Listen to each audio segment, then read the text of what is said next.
Good morning, everyone. I hope everybody has seen the videos from YouTube which I have sent last time, right? So now I am giving you my notes and teaching the same topic. First, I will start with rainbow. I hope every student has seen a rainbow. Rainbow देखा है ना बेटा आपने? How does a rainbow look like? See, there is a diagram on page 194 in NCERT. See, this is the rainbow.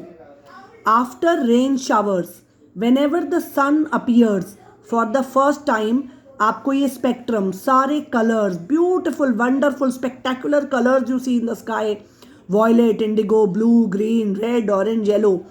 This is seen in the sky after rain showers. जब भी सन निकलता है आपको क्या दिखता है? रेनबो. रेनबो में actually क्या फिजिक्स है देखो. जब बारिश आती है बेटा तो बहुत सारे वाटर ड्रॉप्स होते हैं इन the sky. These water drops act as small prism. When light enters in this water drop, light reflects because it's a water surface. It reflects and when it comes out, it disperses. So the cause of rainbow are two. Number one, internal reflection. Number two, dispersion. Children, you may take out your own NCERT and see I have marked for you what you have to write in the notebook. From here you can see and write down the same in the notebook. Please underline with me. Rainbow is a natural spectrum appearing in the sky after a rain shower. It is caused by dispersion of sunlight by tiny water droplets present in the atmosphere. A rainbow is always formed in the direction opposite to that of sun. Water droplet act as prism. ये mark करने की जरूरत नहीं है. Then from here you may start. They refract and disperse the incident sunlight and then reflect it internally. Finally, refract it again and comes out of raindrop. Due to dispersion of light and internal reflection, different colors reach observer's eye. Children, you may also underline this. This is theory of rainbow which you have to write in your notebook. चलिए अब मैं आपको थोड़ा समझा भी देती हूँ. Rainbow. तो what is rainbow, children? Rainbow is seen in sky opposite to sun after rain showers when sun appears for the first time.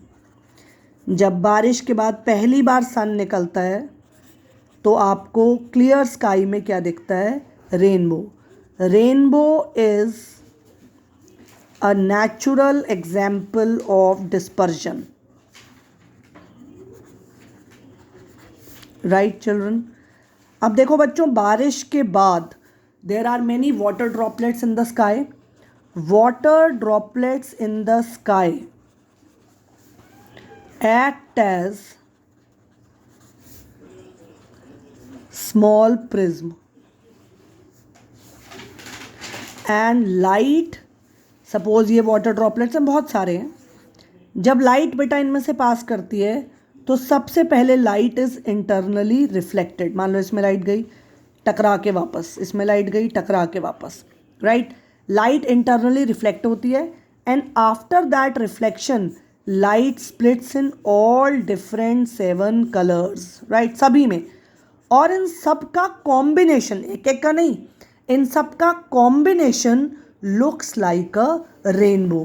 तो आपके कॉजेज ऑफ रेनबो अगर आ जाए 2 नंबर में या 1 नंबर में तो आपको पता होना चाहिए बेटा रेनबो का पहला कॉज है इंटरनल रिफ्लेक्शन और दूसरा कॉज है डिस्पर्जन. इंटरनल रिफ्लेक्शन बेटा अंदर ही होगी. जैसे ये वाटर ड्रॉपलेट है, इसके अंदर रेन गई, इसके सरफेस से टकरा के वापस आ जाती है. और जब लाइट, तुम्हें पता है ये वाटर है, बाहर एयर है, वाटर डेंसर मीडियम है, एयर रेयरर मीडियम है, ये जाती है डेंसर टू रेयरर. तो कैसे मुड़ती है आपको याद है? Away from the normal. Plus लेकिन सारे कलर्स का अपना अपना रिफ्रैक्टिव इंडेक्स होता है, इसलिए लाइट क्या हो जाती है? स्प्लिट. और डिस्पर्जन आपको याद ही है बच्चों, splitting of white light in all different 7 colors. Right? So children, here I say rainbow is a natural spectrum seen in the sky after rain showers when sun appears for the first time. Rainbow हमेशा sun के opposite दिखता है। Rainbow के causes हैं internal reflection and dispersion. Rainbow बनता है क्योंकि sky में जो वाटर ड्रॉपलेट्स रह जाते हैं दे एक्ट एज प्रिज्म। तो जब लाइट उसके अंदर जाती है सबसे पहले वो इंटरनली रिफ्लेक्ट करती है और सेकेंडली वो डिस्पर्स करती है। I hope you will all remember rainbow. Notes बनाएंगे, रेनबो लिख लेंगे। चलिए, now I come to next topic.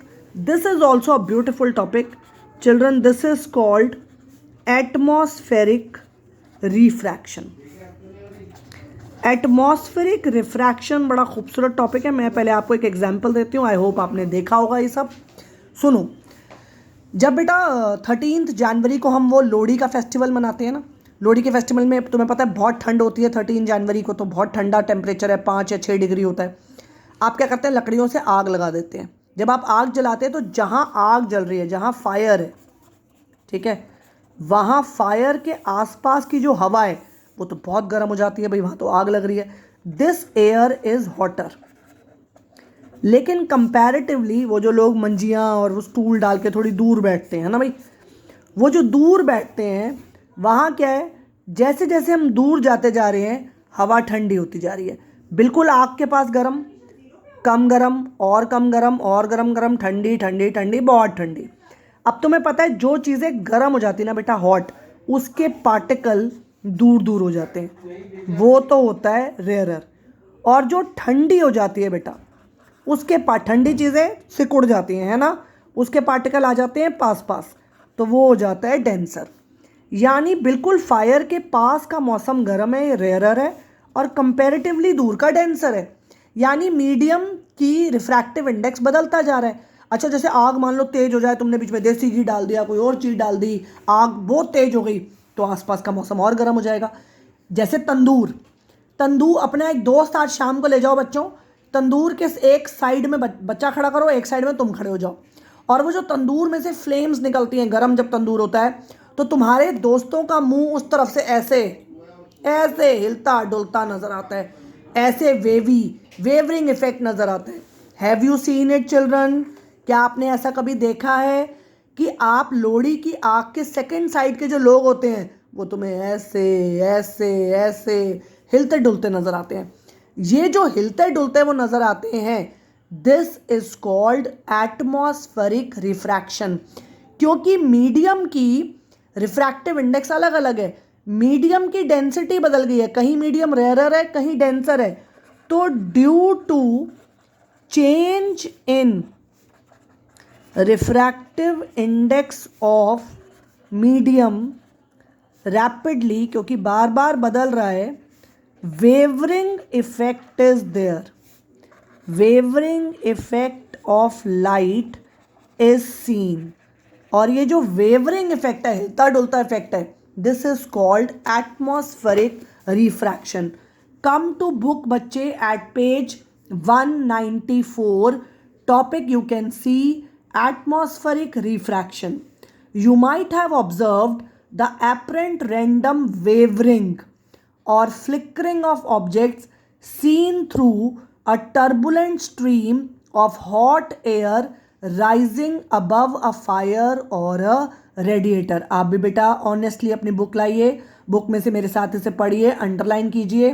देखो ये क्या कह रहा है कि कोई भी turbulent stream of hot air या फायर है तो उसके आसपास जो इमेजेस हैं वो वेवर, फ्लिकर, हिलती डुलती रहती है। The air just above the fire becomes hotter. आग के बिल्कुल ऊपर की जो हवा है वो बहुत गर्म हो जाएगी। And this hotter air is lighter, कम डेंसर है यानी रेयरर है than the cooler air, and has refractive index slightly less than that of cooler air. Since the physical conditions of the refracting medium are not stationary, you can underline it. Physical conditions of the refracting medium are not stationary. The apparent position of the object as seen through the fire fluctuates. तो आपको बार बार उसकी apparent position जहाँ दिख रहा है वो change दिखती है, उसमें चेंजेस हैं, this wavering effect is called atmospheric refraction. तो आई रिपीट बेटा, जब मौसम में बहुत जल्दी जल्दी चेंजेस आते हैं, जैसे मैंने आपको बताया, वैसे बहुत ठंड है, लोहड़ी पे 13 जनवरी को मनाते हैं हम, लेकिन आप फायर आग लगा देते हैं, आग लगाने से the air near the fire will become hotter and the air just next and next and next and next to fire remains cooler. तो there is variation in the air. Similarly tandoor, air just above the tandoor is very hot, but the air little away from it is cooler. That is why apparent position of the object change. Everybody, चलो लोहड़ी तो अभी दूर है, but everybody can go to tandoor with one of your friend today to see what am I saying.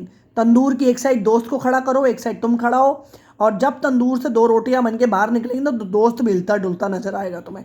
ठीक है, the beautiful effect, you will really love it. चलिए, now let us understand what is twinkling of star. Twinkling of star भी बेटा बिल्कुल atmospheric refraction की वजह से ही होता है, आप मेरे से समझ लेंगे। The third application here is twinkling of stars. Beautiful topic it is. आओ देखो, ट्विंकलिंग ऑफ स्टार्स क्या है बेटा। ये एक बच्चा नीचे खड़ा है, दिस इज अ चाइल्ड। तुम्हारे में से कोई अच्छा सा प्यारा सा बच्चा है, चलो ठीक है। This is a beautiful child on earth, ये हमारी अर्थ है, और ये रहा ऊपर स्टार, बहुत दूर इन्फिनिटी में, काफ़ी दूर है। ठीक है, देखो नीचे ज़मीन पे ना बेटा, अर्थ पे ट्रैफिक है, हम सब शोर मचा रहे हैं, भजन कीर्तन चल रहे हैं, हमारे यहाँ तो बहुत हो हल्ला है। ठीक है, नीचे इतना शोर शराबा है कि नीचे की एयर डेंसर है। जैसे जैसे आप ऊपर जा रहे हैं, शोर कम है, पोल्यूशन कम है, ट्रैफिक कम है, ऑटोमोबाइल्स का खर्च, वो धुआं कम है, शोर कम है, तो नीचे की एयर यानी एयर अबव अर्थ, क्योंकि नीचे बहुत पोल्यूशन है, डेंसर है। ठीक है, जैसे जैसे आप ऊपर जा रहे हैं, एयर कैसे होती जा रही है, रेयरर। राइट, अब क्योंकि ऊपर जाने में डेंसर नीचे है, रेयरर ऊपर है, जैसे जैसे आप ऊपर जा रहे हैं, रिफ्रैक्टिव इंडेक्स इज डिक्रीजिंग, या अगर नीचे आ रहे हैं तो रिफ्रैक्टिव इंडेक्स बढ़ रहा है। ठीक है, अब ये जो स्टार लाइट है बेटा, जब ये एक पॉइंट से दूसरे पॉइंट पे जाएगी, जैसे रेयरर टू डेंसर जाएगी, तो ये कैसे मुड़ जाती है, टूवर्ड्स नॉर्मल। तो ये star light it bends at every point.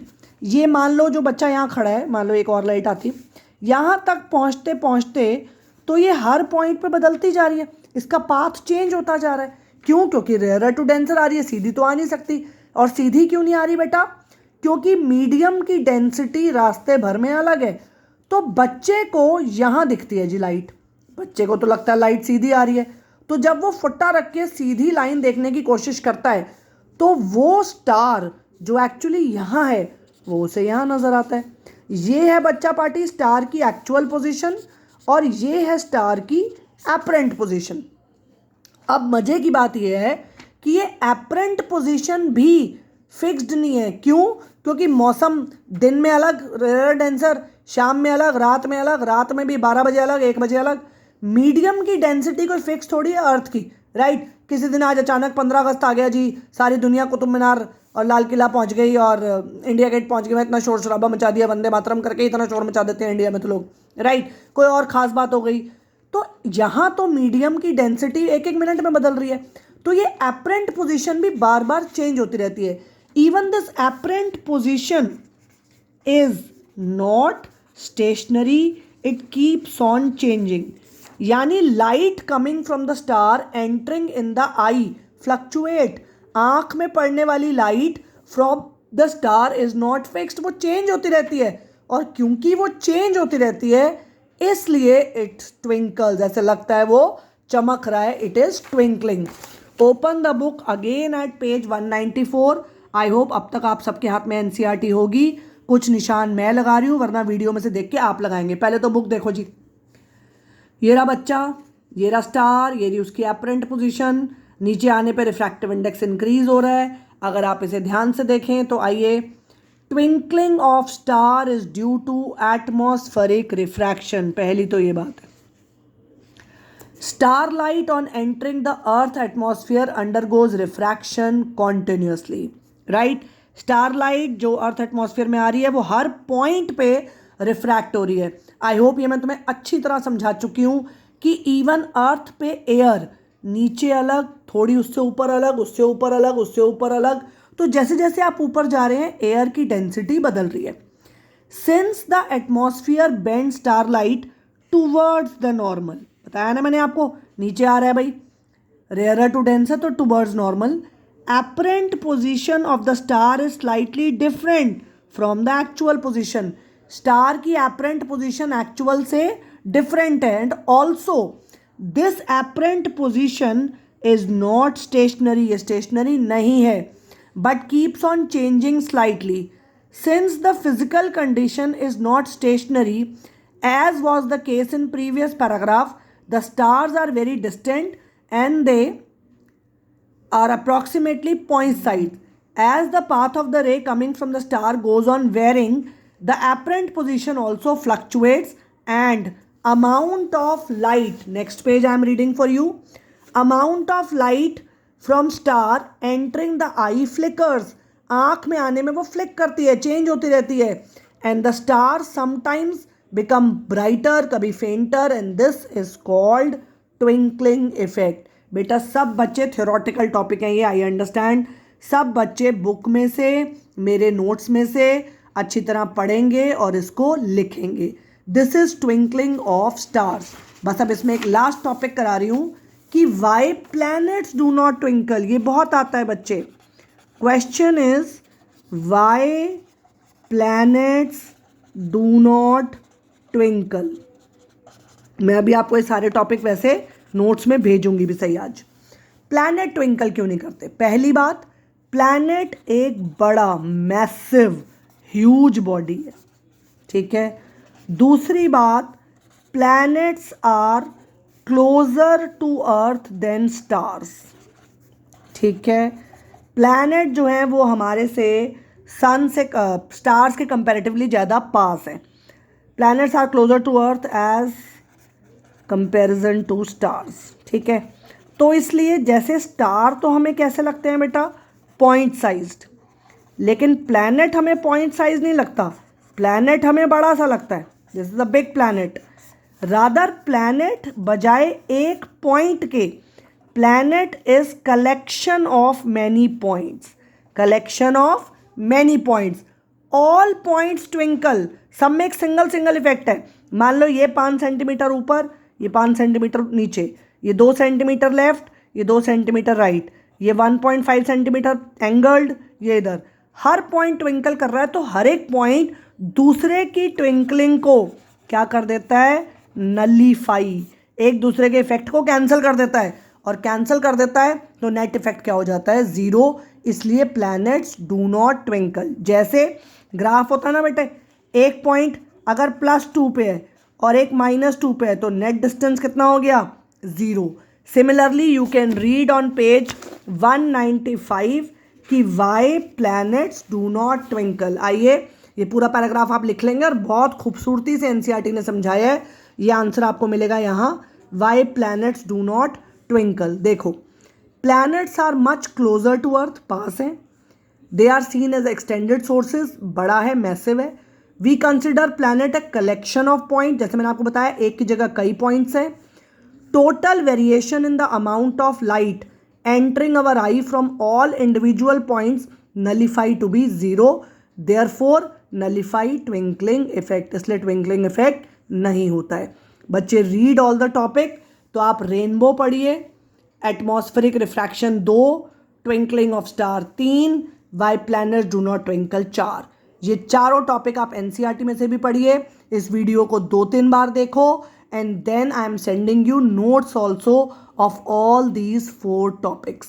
Okay children, if any doubt ask me in the study group.